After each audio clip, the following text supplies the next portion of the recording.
사랑에 대해서 얘기를 해야 되기 때문에 우리가 어렸을 때 겪었던 제 초등학교 때 겪었던 제 사랑 이야기를 시작해서 제 시에 그 여자네 집이라는 시가 있어요. 그 여자네 집이라는 시가 있는데 그 여자네 시를 중심으로 해서 그때 제가 지금 68살 먹었어요. 제 나이도 깜빡 잊었네요. 쥐띠인데 66살 먹었을 때 우리 20대에 어떻게 사랑을 했는가 시골에서 그런 얘기도 좀 하고 결혼해서 지금까지 잘 살아왔는데 잘 살았다고 생각하는데 잘 사는 방법이 있는데 잘 안 되죠 이게. 그래서 그 얘기를 좀 한번 해볼까 합니다. 중간중간에 결혼 안 하신 분 한번 손 들어보세요. 다시 한번 제가 얼굴을 확인해야 되니까. 몇 살 되게 나이가 몇 살? 30대죠? 40살 먹었어요? 하여튼 뭐 얘기를 우리가 허심탄회하게 한번 시간을 갖도록 해보겠습니다. 제가 태어난 곳은 전북 임실입니다. 임실 아시죠? 임실하면 뭐가 유명합니까? 제가 임실에서 태어났습니다. 임실하면 뭐가 유명하죠? 이런 인간들 때문에 이게 제가 수업이 좀 더뎌요. 자, 섬진강 임실군 덕친면이라는 아주 조그마한 면소재지가 있는데 그 면소재지에서도 한 5km쯤 들어가면 진매마을이라는 조그마한 마을이 있습니다. 지금은 옛날엔 35가구까지 살았는데 지금은 한 10가구 정도가 이렇게 살고 있습니다. 저는 그 마을에 태어나서 그 마을에서 자라서 그 마을에서 한 40분쯤 걸어가면 초등학교가 하나 있는데 그 초등학교를 다녔습니다. 걸어서. 제가 4학년 때 우리 동네 한 여자를 좋아했어요. 같은 반이었는데 우리 작은 어머니 동생이었습니다. 저거 같은 학년이었는데 나이는 저보다 한 4살이나 더 먹었어요. 굉장히 제가 7살이었을 때 그 여성은 몇 살이었어요? 그 여자는? 11살이었죠. 그 전에 그 다음에 내가 초등학교 2학년이면 되게 몇 살이죠? 9살이면 그 여자는 몇 살이에요? 13살이에요. 13살이면 옛날에 다 초경이 있죠. 그렇죠? 옛날에 초경이 있으면 머리를 따서 댕기를 달았잖아요. 위험 신호였습니다. 함부로 건들면 안 된다는 뜻이었죠. 그 여자는 그걸 달고 다녔어요. 초등학교 때도. 나중에 알았지 그게. 이 여자가 그때 그 초경이 있었구나. 그런 그 표시였죠. 근데 제가 4학년이었으니까 그 여자는 몇 살이었을까? 16살이었잖아요.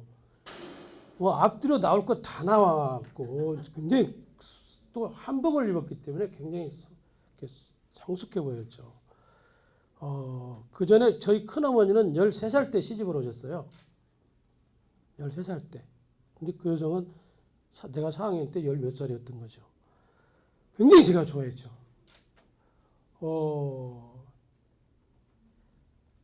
우리 동네 우리 반이 8명이었는데 다른 남학생은 가는 꼴을 못 봤어요, 내가. 같이 걸어가는 꼴을 못 보는 거야. 이제 운동회가 되면 반드시 우리 편이 내 편이 돼야 돼요. 그 여자가. 그리고 꿈을 꿔도 굉장히 그 여자하고 같이 살아요.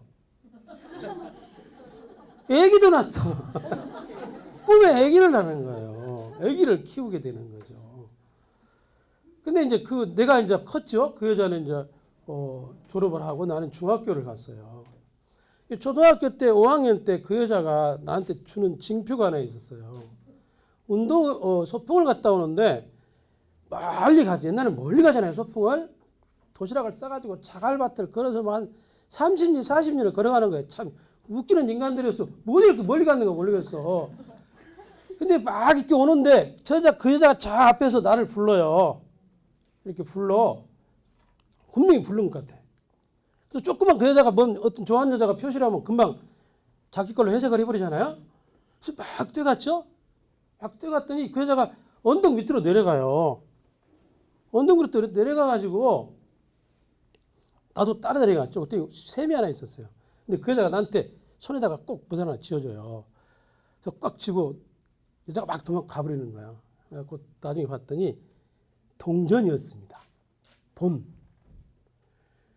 중학교 때 내가 그걸 중학교 때 갖고 있었는데 그게 달러였습니다. 도대체 그 시골에 그 달러가 어떻게 와 있었는지 모르겠어요. 그걸 제가 오랫동안 간직하고 있었죠. 지금도 그 1세트인가 돼요. 네, 이제 6학년이 되었죠, 제가. 6학년이 돼가지고, 그, 동네에서 농악을 했어요. 농악. 그 보름에 동네에서 농악을 하는데, 동네가 저녁에 밤을 새워서 농악을 하죠. 한 12시쯤 됐는데, 막 농악판이 어울려지는데, 어떤 사람이 내 손을 꽉 잡더니 막 끄고 가요. 그래서 봤더니 또 그 여자예요. 가슴이 막 두근두근 하더라고요. 근데 가서 어디로 들어가면 어떤 골방으로 들고 가는 거예요. 그러더니 한복을, 여자 한복을 탁 입히는 거예요. 여자 한복을 탁 입혀가지고 꽃가를 딱 세우고 꽃띠를 탁 둘러줘요. 막 또 들고 가더라고요. 그래가지고 농악 바닥에다 넣어줬어요. 그래서 내가 농악을 그 무동춤을 췄거든요. 그게 그 여자하고 마지막이었습니다. 좀 까마득한 얘기죠. 그게 이제 제가 처음으로 느꼈던 어떤 사랑에 대한 감정이었습니다. 그게 아무 그 내용도 근거도 없지만 그렇더라도 한 인간에게 한 여성이라고 같은 그 다가와서 저한테 이렇게 오랫동안 뇌리에 남아 있는 그런 어떤 첫사랑 그런 거였습니다. 제가 이제 고등학교, 초등학교를 졸업하고 나서 이웃에 순창중학교가 있어요. 순창 아시죠? 순창중학교와 순창농림고등학교를 다녔습니다. 그리고 졸업하고 나서 다시 덕치초등학교 선생이 됐어요. 제가 졸업한 학교 선생이 됐거든요. 선생이 됐는데 제가 이제 그때 22살이었죠. 근데 이제 어느 날 퇴근을 하는데 11월 달이었습니다. 퇴근을 하는데 들끝에 한 들판이죠. 벼가 다 베어진 들판 끝에 밭이 하나 있는데 그 밭에 배추밭에서 어떤 여자가 배추를 뽑아가지고 소쿠리에 이고 11월에 그 들판을 서리낀 들판을 확 질러 오는데 나한테로 오는 것 같아서요. 가까이 올수록 보니까 빨간 세타를 입고 월남 치마를 입었어요. 그때 월남 치마 아세요? 네, 월남 치마. 그때 월남에 비둘기 부대에 갈 때죠. 월남 치마를 입고 여자가 양갈래를 땄어요. 빨간 세타를 입고 막 이렇게 배추를 이고 막 배추가 너풀러 풀어지고 막 걸어오는 거예요. 나한테. 그래서 내가 긴장을 했죠. 그랬더니 획 지나가다가 이렇게. 네. 근데 나를 보고 웃은 것 같았어요. 그 여자가 이렇게 싹 웃는 것 같았어. 이제 아마 안 웃었을 거야. 웃을 리가 없었죠. 근데 쪽니가 보였어요. 쪽니. 네, 쪽니. 이 쪽니 때문에 제가 반한 것 같아요. 그래가지고 편지를 썼죠. 이웃 마을에 있는 처녀였습니다. 근데 초등학교를 다니면서 봤을 텐데 한 번도 그 여자에 대한 어렸을 때 기억이 없어요. 그게 처음 기억인 거야. 놀랍잖아요. 늘 그 동네를 지나다녔을 것이고 어렸을 때도 봤을 거란 말이에요. 근데 그 여자가 그때 처음 본 거죠. 내가 태어나서 처음으로 그 여자한테 물방울 무늬의 마우라를 선물로 했어요. 왜냐면 학교 오다 보면 조그마한 가게가 하나 있었는데 그 가게에 이발소가 있었는데 양품점을 했어. 근데 눈이 막 많이 오는 크리스마스 그 무렵이에요. 그래서 물방울 무늬 그 스카프를 지금도 떨어서 기억해. 물방울 무늬 지금도 그 생각이 나요. 연애를 잘해야 돼. 별 기억이 다 나기 때문에 그 생각이 나는 거죠. 그래가지고 선물을 했어요. 근데 그 겨울이 또 기억이 끊겨. 지금 그 겨울이 지나고 나서 봄이 됐어요. 봄이 됐는데 옛날에 가설극장이 있었어요. 시골에. 봄이 되면 보리가 막 자라면 처녀들이 막 다 들여나가서 보리밭을 매는 거야. 하얀 나비가 날아다니고 뭐 장다리꽃이 펴 있고 뭐 보리밭들을 매죠. 그러면 학교 운동장 그 부근에 가설극장이 들어와요. 포장을 쳐 이렇게 포장을 치고 거기서 영화를 상영하는데 이 영화를 상영하는 사람들이 니아가에다가 마이크를 싣고 덕지 면을 다 돌아다녀요. 돌아다니면서 영화를 사랑하시는 덕지면민 여러분 안녕하십니까? 오늘 밤 영화 뭐시 어쩌고저쩌고 뭐 최은희 씨 뭐 누구와 신영균 주연하는 뭔 영화 막 손수건을 다 갖고 라고 그런 말하자면 그렇게 마이크로 떠들고 다니죠. 거기를 갔는데 왜 거기 갔어요? 저도 갔는데 그래서 거기 있었습니다.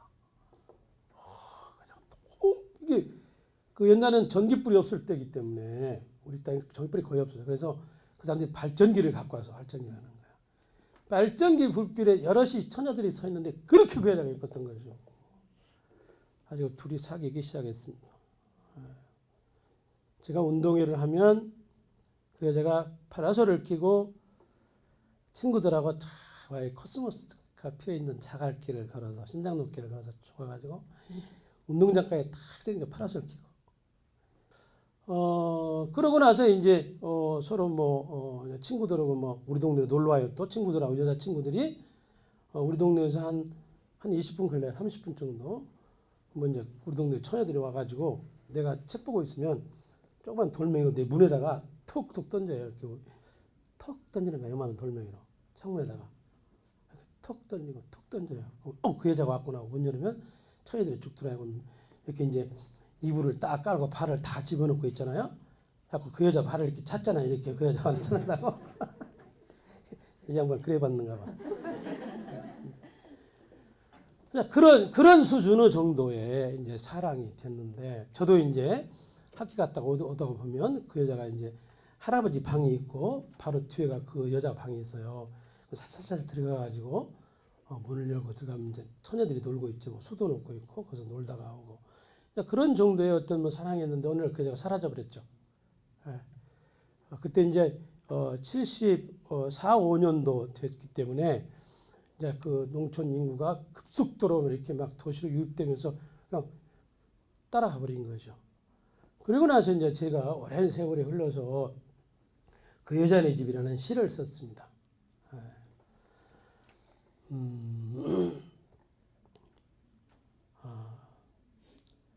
굉장히 아름다운 시죠. 시가 그게 교과서에도 실려 있었고 그래서 이제 우리 안 사람도 그 시를 봤습니다. 보고 내가 이제 맨날 놀려먹죠. 왜냐하면 그 시 중에 그 여자는 이제 마당에 살구꽃이 피고 뭐 느티나무가 있고 은행나무가 있고 그래요.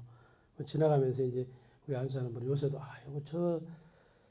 그 여자네 집 살구꽃은 지금도 저렇게 이뻐 그렇게 그러면 저 썩을 놈은 살고 나면 확 비워버려야 된다는 거예요. 그 여자하고 나하고 둘이 자주 만났던 느티나무가 있어요. 우리 마을과 그 여자네 집 마을 중간에 그 느티나무가 어느 날 죽어가기 시작해요. 근데 그 여자 우리 안 사람은 저 나무 왜 느티나무 죽어가지? 그랬더니 우리 안 사람이 진작 죽어야 할 나무가 인자 죽는다 그러더라고요. 어쨌든 그 사람들이 많이 아름다워하고 저도 이제 읽을 때마다 그때의 기억들을 이렇게 또렷이 하는 그런 굉장히 서정적인 따뜻한 우리 인간들이 정말 쉬고 싶어하는 집이 이제 그 여자네 집입니다. 근데 지난번에 제가 병원에 갈 일이 있어서 병원에 갔는데 어떤 젊은 아이가 한 30대 후반쯤 됐던 젊은 아이가 내가 전화를 하고 있는데 계속 옆에 서 있어요. 그래서 나를 쳐다보면서 서 있는 거야. 뭐라고 해서 전화를 끊고 나서 누구냐 그랬더니 그 여자 딸인 거예요. 자기가 그 여자 딸이래.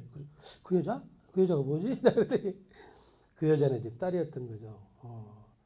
그 여자네 딸이었습니다. 꼭 저 엄마를 닮았더라고요. 내가 야 엄마 닮아서 참 예쁘다. 내가 그랬습니다. 그게 이제 그 여자와의 이야기.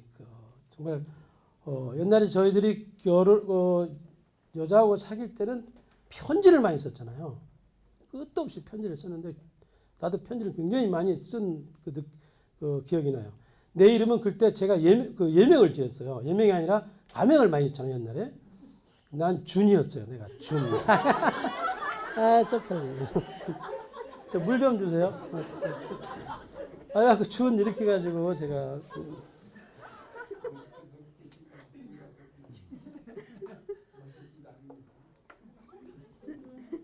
자, 그게 이제 제가 그 두 번째 그 어떤 사랑입니다. 손을 잡을기까지는 굉장히 오랜 시간이 필요했죠. 거의 뭐 한 반년 정도 손을 못 잡잖아요, 옛날에는. 그다음에 이제 제가 결혼을 늦게 했습니다. 책을 읽다가 보니까 내가 초등학교, 중학교, 고등학교 다닐 때는 책을 읽을 기억이 없거든요. 교과서 외에는. 왜냐하면 우리 동네는 책을 읽는 사람이 없었기 때문에. 그래서 책을 읽다가 보니까 책이 너무 재미가 있는 거예요. 책을 읽다가 보니까 너무 생각이 많이 나는 거죠. 그 생각들을 쓰다가 보니까 이제 그게 글이 됐는데 정신이 없어. 연애를 정말 그 여자하고 짙게 지금 정말 그냥 온 몸과 온 마음을 다 바쳐서 큰 연애가 아니었기 때문에 연애의 감정에 대해서 별로 무딘 사람이에요. 제가 무디었어요. 근데 이제 책에 빠져 지내다 보니까 제가 어느덧 35살이 됐어요. 그때까지 이제 책하고 살았죠. 결혼 생각도 안 해봤고 결혼을 하면 공부하는데 굉장히 책을 보는데 굉장히 방해가 됐거든요. 돈도 많이 들어갈 것 같고 왜냐하면 저희 집이 그렇게 부자가 아니었거든요. 다 옛날에 우리 둘은 다 가난했지만 저희 집도 그렇게 돈 있는 집안이 아니었기 때문에 무슨 생각을 했냐면 결혼을 하면 아기를 낳아야 되고 아기를 낳으면 아기한테 돈이 들어간다는 생각을 한 거죠. 그럼 책을 못 사볼 것 같았어요. 왜냐하면 선생 월급이 정말 적었잖아요. 그렇기 때문에 결혼에 대해서 생각을 안 해봤어요. 제가 살면서 세 가지 소원이 있었습니다. 세 가지 소원이 있었는데 하나는 멸치 볶음을 가지고 소풍을 가는 거였습니다. 반찬으로 해서. 왜냐하면 한 번도 멸치를 집에서 먹은 기억이 안 나요.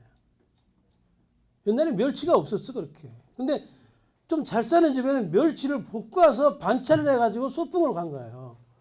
너무 맛있는 거예요. 어느 날 먹어봤더니.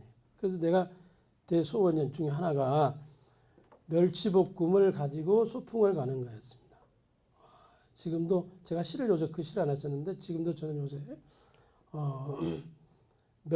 국에다가 멸치를 넣잖아요. 우리 안사람이 그걸 알고 멸치를 굉장히 좋은 걸 사요. 국에서 건져내잖아요. 나 안 건져내고 내가 다 먹어요. 대가리까지 끝다리까지 다 씹어 먹어. 너무 국에서도 다 딸릴 것도 다 건져내가 먹어요. 지금 멸치 소원이 다 풀린 거죠. 그리고 내가 요새는 겨울에는 떡국을 먹어요. 떡국. 겨울에는 겨울나라 떡국 먹습니다. 근데 떡국에다 꼭 멸치를 넣잖아요. 멸치하고 계란하고 멸치국 우려서 멸치를 다 건져 먹어. 그렇게 맛있어. 국물에 싹 그 멸치가 빠졌어도 맛있어요. 그러니까 그 소원이 해결이 된 거죠. 또 하나는 돈을 생각하지 않고 담배를 사피는 거였어요. 왜냐하면 담배를 외상으로 거의 십몇 년이 뭐야? 하여튼 외상으로 담배를 사폈거든요. 이게 너무 허천난 거야.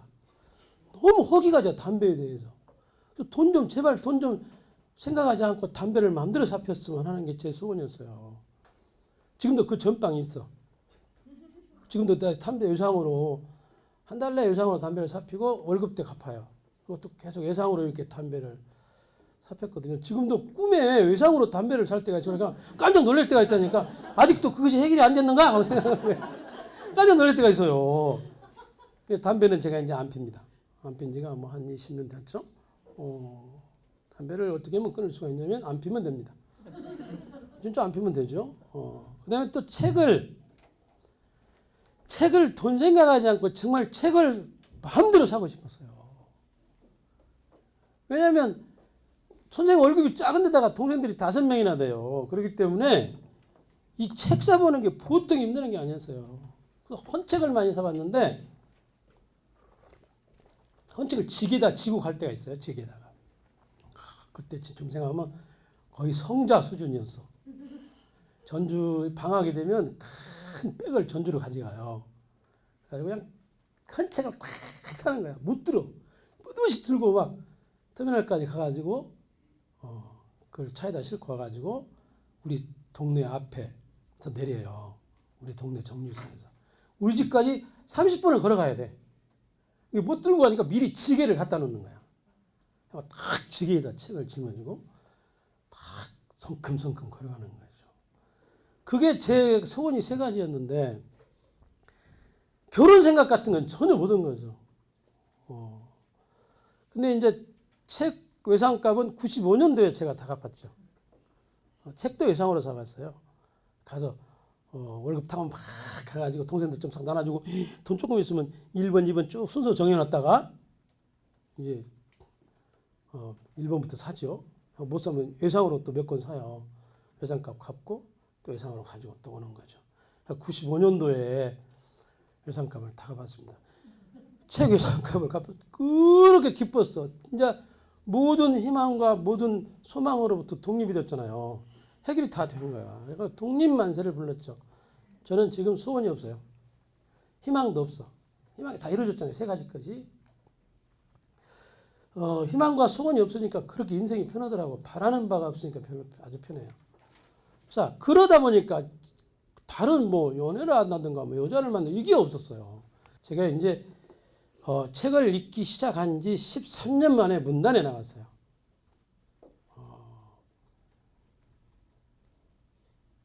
시에 대해서 아는 사람이 하나도 없는 거야. 시를 물어볼 사람도 없는 거야. 누구한테도 시를 얘기할 사람이 없어요. 얼마나 내가 힘들었겠어. 얼마나 외로웠겠어요. 뼈에 사무치게 외로움이 나한테 남아있어. 지금도 그 외로움이. 어쩌면 부르르 떨릴 때가 있어요. 그 작은 마을에서 평생 걸어다니면서 문학이라는 게 일종의 병이잖아요. 문학이라는 게 참 뻥이야 이게. 과장되고 지나치게 과장하잖아요. 또 뭐 과대망상에다가 하여튼 우리 인간들이 가지면 안 되는 요소들은 다 가지고 있는 거야. 시 쓰는 놈들이. 소설가들이. 문학을 하는 놈들. 그러니까 요만큼 외로워도 사실은 이만큼 외로운 거야. 엄청 외로운 삶을 살았죠. 그러다가 13년 만에 되게 문학 공부해서 한 10년 가면 되게 문단에 데뷔를 하나 보죠. 사람들이 옛날에. 근데 지금은 뭐 금방금방 또 데뷔를 하대요. 근데 되게 10년이 왔는데 저는 뭐 대학도 안 다녔고 그렇기 때문에 13년이 걸렸죠. 그래서 문단에 나갔죠. 문단에 나가면서 책 외상값을 더 많이 책을 더 이상으로 여러 군데서 사볼 수가 있었습니다. 왜냐하면 책방에 갔더니 나를 알아보는 거예요, 사람들이. 그래서 여기서 저기서 이렇게 책을 외상으로 갖다 봤죠. 문단에 나갔어도 삶이 변하는 건 없었어요. 뭐가 변했겠어? 생각해봐. 시인이 뭐 돈을 버는 것도 아니고 내가 출세하는 것도 아니고 전혀 변함이 없었습니다. 그때가 이제 82년도였죠. 82년도에 제가 문단에 나갔는데 조금씩 유명해진 거예요. 김용택이가. 전라북도에서 창작가 비평사로 문단에 나간 사람이 나 혼자였어. 굉장히 전라북도 유명해진 거예요. 도대체 김용택이가 누군지 모르는 거야 사람들이. 한 번도 보지도 않은 놈이 갑자기 중앙지에 신문에 나온 거야. 한국일보에 막 크게 나버렸어. 김훈. 소설 쓰는 김훈이 막 크게 신문을 내본 거야. 그래서 막 그렇게 지내다가 어느 해에 제가 이제 문단에 나가서 책을 냈죠. 시집 섬진강을 냈는데 섬진강 내기 전에 저희 아버님이 돌아가셨어요. 저희 아버님이 돌아가셨는데 그때가 83년인가 됐을 겁니다. 돌아가셨는데 옛날에는 어른들이 돌아가시면 부모가 돌아가시면 1년 후에 탈상을 했어. 1년 후에 그 상복을 벗었어요. 그래서 불에 태웠어요. 요새는 3일 만에 다 해버리잖아요. 1년 후에 이제 다시 제사를 지내는데 해가 넘어갔는데 시골집이 뭐 가난하죠. 뭐 마당도 좁고 해가 넘어갔는데 왜 머스마들이 쪼르르 들어오는 거예요. 문으로 이렇게. 그러더니 여자 2명이 여학생 2명이 쭉 따라 들어오는 거예요. 둘 다 이쁘게 생겼더라고. 얼굴 보기. 내가 이제 문을 탁 열었더니 쭉 들어오는 거예요. 근데 그 중에 한 여자가 계속 내 옆에 있는 거예요. 저녁에 잘 때도 내 옆에서 잤어. 그러니까 잔지 안 잔지 몰랐는데 이렇게 자기 때문에 이렇게 막 그 손님들이 꽉 찼기 때문에 사람들이 막 여기저기 쓰러져 자잖아요. 근데 친구들이 나와서 고스톱을 치는데 황지우랑 그때 왔었어요. 시인 황지우랑 고스톱을 치는데 내 옆에 앉아 있는 거야. 잘 때도 아침이라면 그것이 내 옆에 있어 쭉 이렇게 자고 있더라고. 형제들이랑 쭉 여럿이. 그러고 나서 이제 살상을 다 치르고 전주를 가는데 갔더니 그것이 또 그거가 있어요. 학생이야 보니까 우리 셋째 동생 같은 반이었어요. 국문과 학생이었습니다. 졸업식이 됐어요. 그 여자가 이제 졸업식 날이 된 거야. 난 이제 내 동생이 졸업을 하니까 그냥 갔죠 학교를. 근데 그렇게 이뻐. 이 까치동 저고를 입고 이 학사모를 다 이렇게 쓰고 있는데 그렇게 이쁘더라고. 그 계속 내 옆에서 사진을 찍는 거에 나오고 지금도 사진이 있어. 저하고 찍은 사진이 있어요. 졸업을 하고 나서 이제 어느 도리가 좀 자랐을 때 3월 뭐 한 요때쯤 중순 뭐 하순쯤 됐는데 집으로 혼자 온 거야 밤에. 나한테 뒤지고 났어요. 어떻게 여자가 밤에 그 30분을 걸어와야 되거든. 뒤지고 내갖고 재웠죠. 다음에 또 왔어 그 여자가. 또 어머니하고 또 재우고 나는 책 보고 어머니하고 재우고 가죠. 아무 감정이 없었으니까. 근데 한 달쯤 오더니 나하고 할 얘기가 있대. 내 방으로 와서 안 가는 거야. 그래서 얘기를 해봐라 그랬더니 그러는 거야. 선생님 근데요 저하고 같이 살면 안 돼요 그러는 거예요. 연병 아니 호랭이 물어간다. 어를 냈죠. 왜냐하면 날씨가 너무 많이 나잖아요. 그리고 나는 결혼에 생각도 안 해봤고 그런데 그 장난처럼 혼을 냈죠. 어른한테 말이야. 선생님한테 말이야. 싸가지 없는 새끼. 혼을 내서 보냈죠. 아니 다음 주 또 왔어. 그리고 또 그 얘기를 또 하는 거예요. 자 결혼을 해서 진짜 이제 결혼식을 했는데 결혼식 하기 전에 아기를 먼저 낳았잖아요. 우리 머스매를. 아기가 컸을 때 이제 결혼식을 했죠. 사는데 시골에 너무 가난하잖아요. 지금 산에 물을 길어다가 그 겨울에 물을 길어다가 밥을 해야 돼. 이웃 샘에서 불을 떼서 밥을 해야 돼. 연기가 얼마나 나. 냇가에 가서 빨래를 해야 돼. 그 겨울 추운데 어디가 세탁기가 있어. 고생을 했죠. 진짜 고생을 많이 한 것 같아요. 그러다가 이제 차츰차츰 좀 이제 살림이 좀 늘어나고 뭐 좀 돈도 좀 모으고 동네들도 결혼을 다 시키고 이제 살았죠.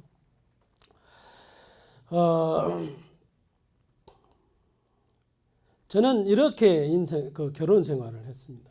처음에는 이제 뭐 어떻게 결혼을 할 줄 결혼 생활은 게 어떻게 뭐 준비가 있어서 하는 것도 아니잖아요. 그냥 어떻게 하다 보니까 되다 보니까 살고 애 낳고 이렇게 살잖아요. 근데 이제 제가 기본적으로 생각한 건 안사람 말을 잘 들었습니다. 살림살이. 그러니까 안사람이 여보 왜 양발을 까서 뒤집어서 그렇게 놔. 그러면 다음부터는 그런 일이 없는 거야. 이 안사람 말을 한 1년쯤 삼선 다 들었어요. 나를 다 고치고 바꿔버렸어. 이 세상에 공부를 가장 많이 빡세게 할 수 있는 학교는 부부학교예요. 왜냐하면 너무 고칠 게 많은 거거든요. 서로 고치고 바꾸고 그래가지고 막 추워서 공동체 생활을 할 수밖에 없는 게 이게 결혼 생활이에요. 싫든 좋든 일단 서로 고치고 바꿔야 됩니다. 그래서 공부가 필요해요. 공부가 안 이루어지면 끊임없이 싸우게 됩니다. 부부간에. 공부라는 것이 꼭 책을 읽고 뭐 한문을 알고 영어를 아는 게 아니고 삶 속에서 자기를 고치고 바꿔서 맞추는 거죠.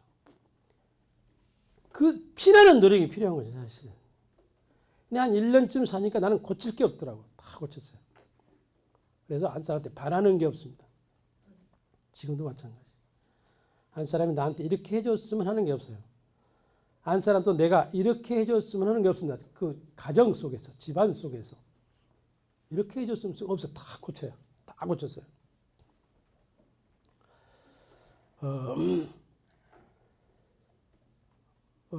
별 문제가 없이 산 거죠.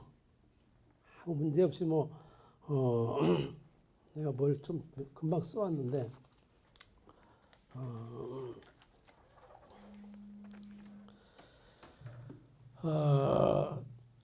집에 같이 살면서 안 사람한테 여보 물 좀 줘 이래 본 적이 없어요.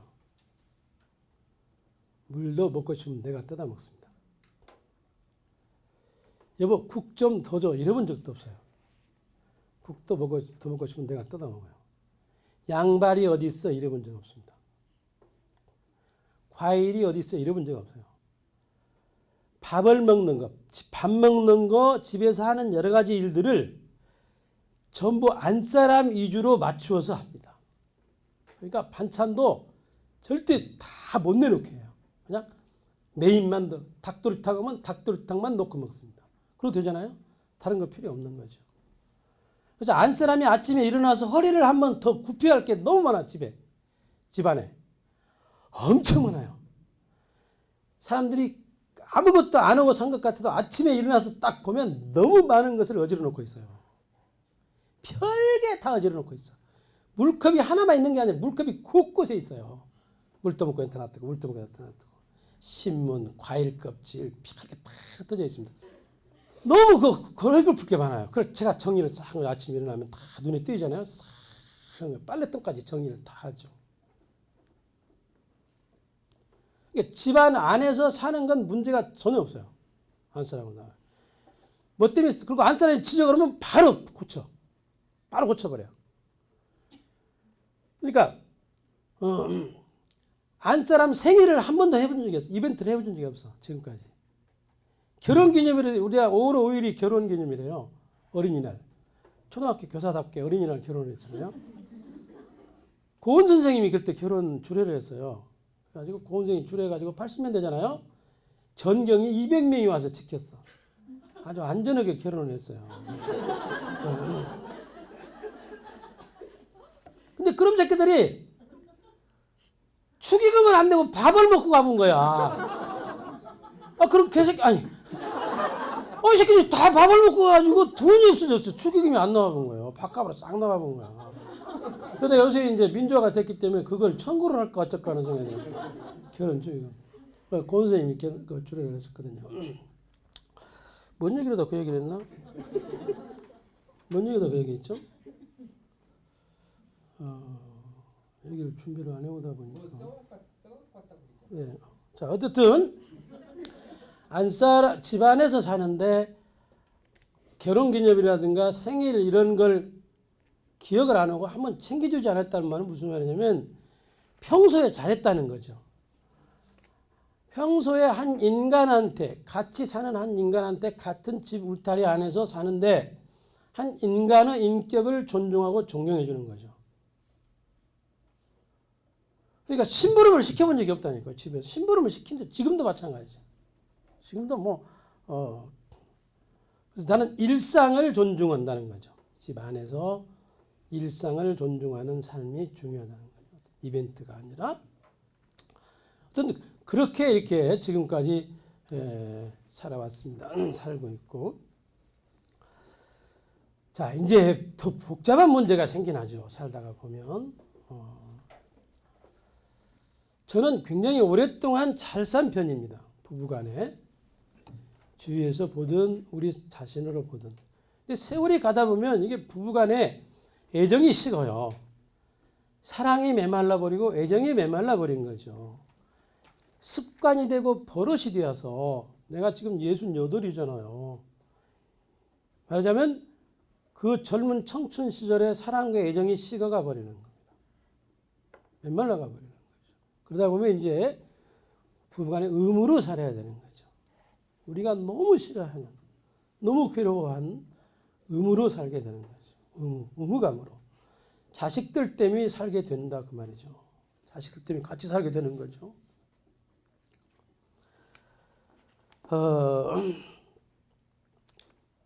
우리가 처음에 여자를 할 때, 처음에 남자를 할 때 남자는 여자에게, 여자는 남자에게 신비로움을 느낍니다.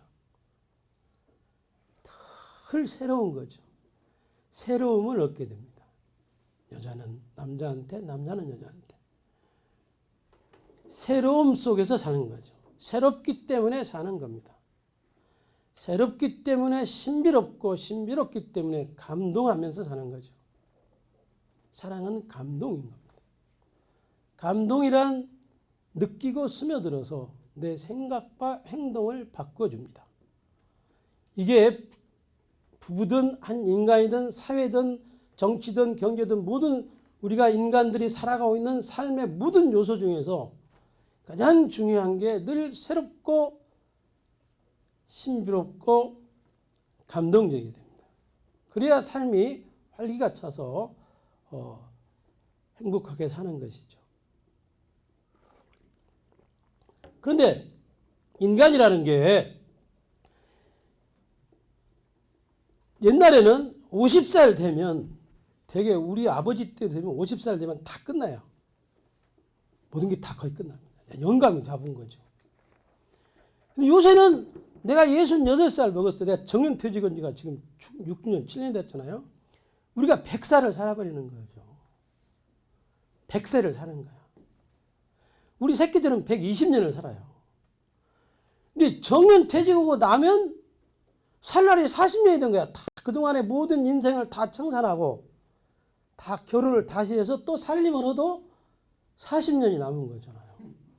새로 인생을 시작해도 긴 세월이 남은 이 인생을 정말 아내하고 늙어 죽을 때까지 행복하게 살 수가 있을까? 난 그것이 의심이 되는 거죠. 여러분들은 어떠세요? 네. 둘이 부부세요? 아, 그럼 한번 얘기해 보죠. 지금도 아내한테서 새로움과 신비로움을 느끼십니까? 그러니까 부인께서는요? 그러면 그냥 그작저작 사는 건가요? 그작저작 사는. 진짜 그작저작. 그럼 정리하는 게 어떨까요? 저녁에? 저녁에. 그럴 수는 또 없잖아요. 애들이 있으니까. 그래서 저게 고민인 거죠. 우리가 오래 삶고 젊기 때문에 옛날에는 50대 되면 다 성적으로도 다 끝나요. 근데 60살이 넘어도 70살이 돼도 이제 정신적으로 육체적으로 펄펄한 거야. 이거 어떻게 할 거야? 끝나고서 50년 동안 사랑한 아내를 다시 지금까지 계속 사랑할 수는 없는 것이고 30년 동안 사랑을 어떻게 할 거예요? 어떻게 할까요? 나도 그래서 한다는 내가 가지고 온 게 뭐냐면 그럼 결혼 왜 하냐 그 얘기죠. 그럼 왜 하냐? 애들 때문에 결혼해서 사는 거예요? 왜 하냐 그 말이에요. 그래서 오늘날 제가 지금까지 쭉 얘기한 것들을 딱 정리를 하냐면 뭐 되려고 결혼을 하냐 그 말이죠.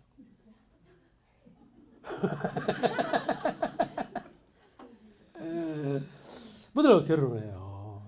그래서 사실 이 제가 지금 얘기한 이 사랑 문제만큼 복잡한 문제가 없어요. 정치 문제보다는 청와대보다는 더 골치가 아프죠.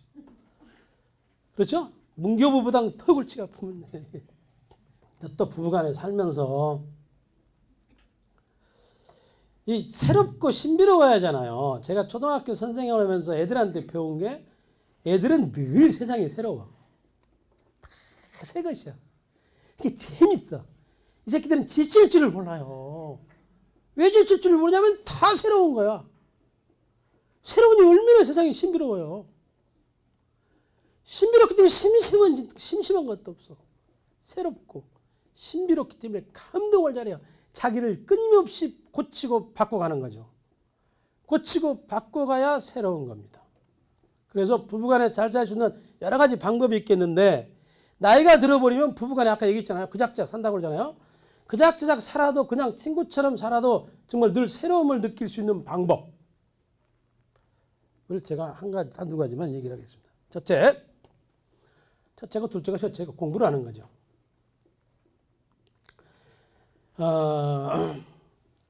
제가 살아오면서 정말 잘했다는 게 4가지가 있는데 하나는 끊임없이 공부를 하는 겁니다. 책을 보는 거죠. 안사람도 그렇고 우리 안사람은 신문을 좋아해요. 신문. 나도 신문을 좋아하고 안사람도 신문을 좋아하는데 신문을 3개를 봐요. 경향신문을 봐요, 제가. 진짜 경향 여기 그래서 나를 오라고 했나 몰라도 내가 경향신문을 봐요. 경향신문하고 조선일보를 봅니다. 신문을 살살씩 봐버려요. 1시간 반 걸려. 사설, 칼럼을 봐요. 그 다음에 인터뷰 기사를 봅니다. 인터뷰 기사가 너무 중요합니다. 경향신문 인터뷰 기사를 별로 안 읽어요.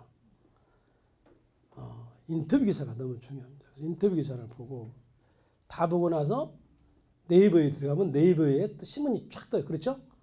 그러면 신문, 중요한 신문을 다 클릭해서 거기서 사설과 컬럼과 인터뷰 기사를 찾아서 읽어요.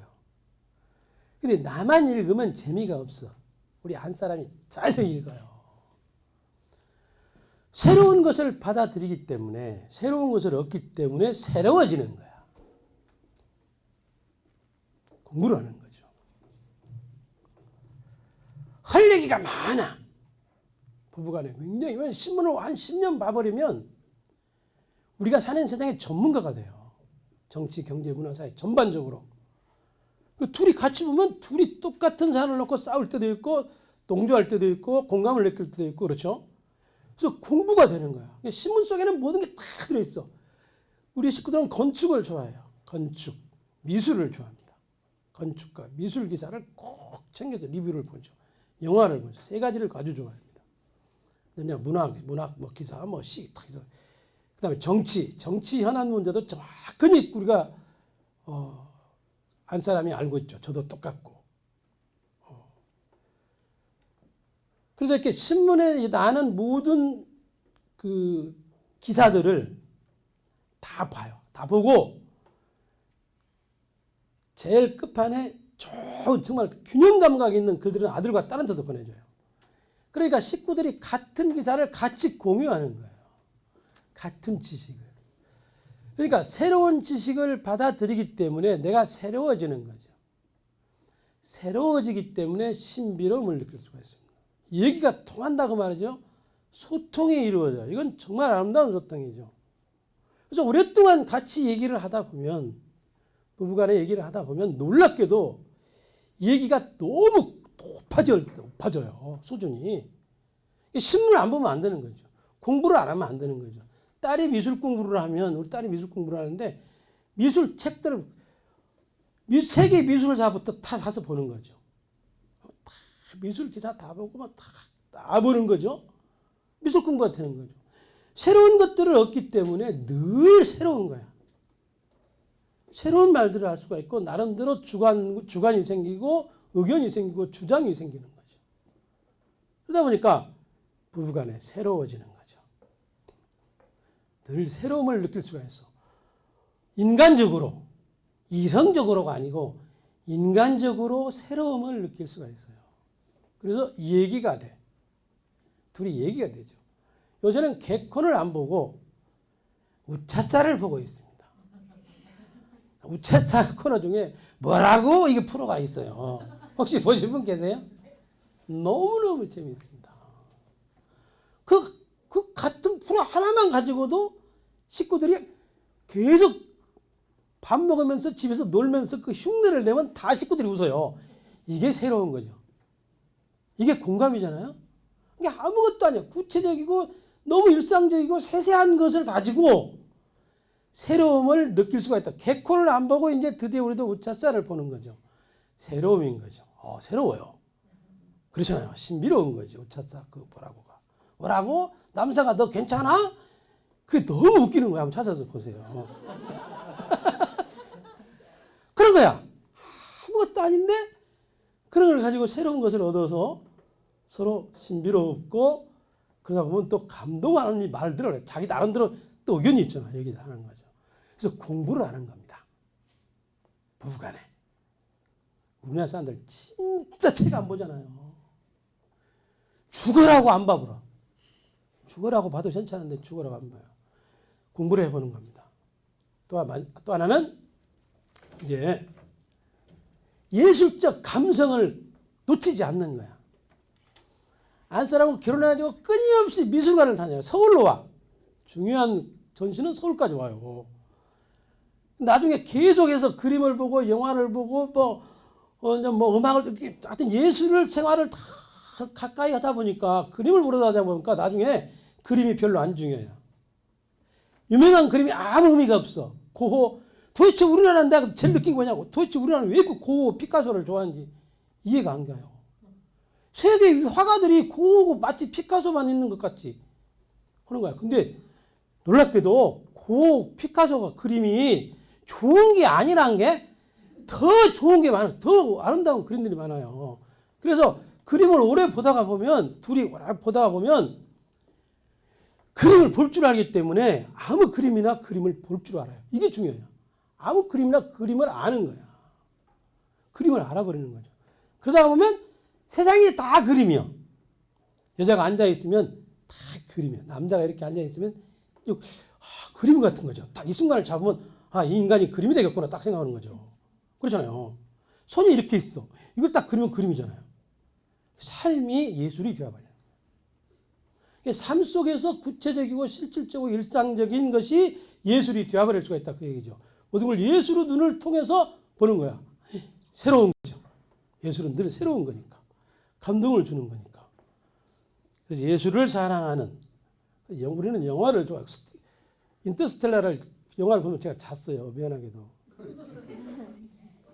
이건 이제 그 텔레비에 들어오기를 기다리는 거죠. 그 뭐죠? 뭐라고 그거? 쿠게 가지고 보는 거. 아, 10,000원이면 또 너무 비싼 거야. 4,000원으로 떨어졌어요. 그저께 저녁에. 그래가지고 그 다시 본 거죠. 식구들이 다. 한 사람도 보고 나도 보고 우리 딸도 보고. 근데 우리 딸은 정확하게 알고 있는 거야. 그것의 내용을. 딸이 다 보고 나서 다시 설명을 다 해주더라고요. 다 장면까지. 그래서 또 다시 봐서 2번을 본 거야. 너무 재밌는 영화예요. 신비롭잖아요. 아내하고 둘이 또 그 얘기를 계속 하는 거야. 식구들끼리 밥 먹으면서. 인터스텔라에 대해 다 얘기하는 거예요. 이거 너무 재밌는 거죠. 예술적 감성을 놓치지 않고 사는 거죠. 끊임없이 관심을 갖고 사는 거죠. 어느 날 제가 그림 좀 오래됐는데 한 놈이 그림 전시를 한다고 오라고 전화가 와서 갔더니 그림을 많이 그려놨는데 쫙 돌아봤더니 그림이 하나가 딱 마음에 든 게 있어요. 내가 불러서 야 이거 누가 못 건드렸는데 내가 살 테니까 하고 그냥 정해놓고 안살보는 여보 내가 가서 그 그림을 살라고 그랬는데 그거 찾아와 그랬어요. 내가 살라고 한 거 찾아와. 2개를 찾아온 거예요. 이거 아니면 이거라는 거지. 하나만 말해. 오늘 가서 보고. 갔다 오니 딱 나오고 똑같은 거예요. 신비롭잖아요? 너무 신비로운 거야. 너무 행복해. 둘이 똑같으니까 그림이. 그래가지고 그림을 샀어요. 그러면 오늘 그림 내린다니까 사와 그랬어요. 그때 얼마에 사서 그랬더니 얼마에 더라고 그랬는데 돈을 10만 원을 더 줬대요. 10만 원을 깎으려고 하는데 10만 원을 더 준 거야. 이 그림을 우리가 2주일 동안이나 이 그림 때문에 너무 행복했다. 10만 원을 더 준 거야. 그날 전주에 2, 3일 되니까 다 소문이 났어. 김용택 선생님을 문광부 장관을 시키는 게 좋겠다. 그림 한 장 10만 원 주고 샀는데 다 갖다 둔 거죠. 내가 쭉 태울 때 딱 쳤다 그러는 거야. 딱 놔둔 거야. 그 그림을 못 걸어요. 걸 데가 없어. 안 맞아. 벼랑박이 안 맞아요. 이 그림이 강한 거야. 저 그림을 걸려면 집을 하나 새로 지어야 된다. 얼마나 재밌어요. 예술을 사랑하는 거죠. 그러면 한 번 빠지기 시작하면 사람이랑 끊임없이 빠져들기 때문에 그림에 대해서 전반적으로 다 이해를 해요. 모든 그림을 다 이해를 해버리는 거예요. 신비하죠? 네, 신비롭습니다. 네. 기묘하죠? 그 우차사에 기묘하죠 프로가 있어요. 아무것도 아닌 게 재밌잖아요. 부부간에 똑같이 그 예술적 감정을 놓치지 않는 거죠. 버릇을 들이는 거죠. 또 하나는 환경을 생각하는 삶을 살았어요. 제가 보니까 환경이 중요했어요. 살다 보니까 그 뭐 제가 얘기하는 거 다 알고 또 하나는 이제 어떻든 우리 딸이 학교를 다니는데 방학이 되면 내가 아마 집에 오면 인터뷰를 해요. 딸을 놓고 핸드폰을 들고 다니면서 따라다니면서 인터뷰를 하죠. 1학기 동안에 얘가 얼마나 정신적으로 어떻게 삶을 살았는가, 정신적으로 얼마나 성숙했는가, 인터뷰를 따라다니게 딱 들고 막. 지금 어디가 다 있어요, 인터뷰한 게. 한 이틀 지나면 인터뷰하기 시작하는 거죠. 요새는 누구를 만나냐, 뭐. 기억이면 나는 돈 많은 남자가 좋다, 뭐 이렇게 다 있는 거죠. 공부에 대해서 다 이렇게 물어보는 거죠. 근데 마지막 3학년 때 제가 뭘 물어봤냐면, 너를 지금까지 네가 참 고생을 하면서 너를 네가 하고 싶은 공부를 하면서 사는데 너를 지켜준 게 뭐였냐라고 물어봤어요. 너를 지켜준 게 뭐였냐. 너무 힘들게 살았거든요. 힘들게 공부를 한 거야, 어린애가. 너를 지금까지 딱 지켜준 게 뭐야. 몇 가지 얘기했는데 그 중에 하나가 뭐였냐면 엄마 아빠가 둘이 밥을 늘 같이 먹는 거야. 늘 보면 둘이 다대하게 밥을 먹고 있어요. 어렸을 때부터. 그래서 이렇게 생각했다는 거죠. 엄마 아빠가 행복하게 사는구나. 그렇게 그걸 느낀 거야. 내가 잘못되면 엄마 아빠의 저것이 깨지겠구나. 그렇기 때문에 견디고 버틴 거죠. 놀라운 힘이죠. 그래서 중요한 건 이제 마지막으로 하는 얘기는 부부간에 어떻든 둘이 저녁에 앉아서 이따금 밥을 먹는 겁니다. 애들이 보는 데서. 그게 제일 가정을 지키는 힘이 된다는 생각을 하는 거죠. 아이들에게 행복의 맛을 보여주는 거죠.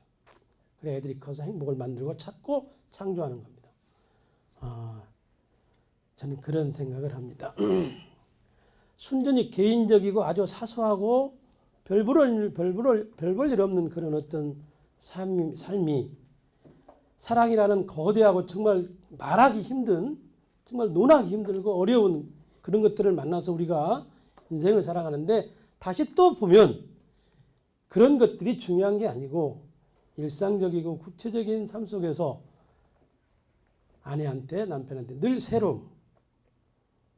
새로움과 신비로움을 느끼고 또 서로 감동하고 감동을 느끼면서 사는 거죠. 그러다 보면 자기를 고치고 바꿔서 맞추고 고치고 바꾸고 맞춰서 살아가는 게 부부간의 삶이 아닌가 그런 생각을 합니다.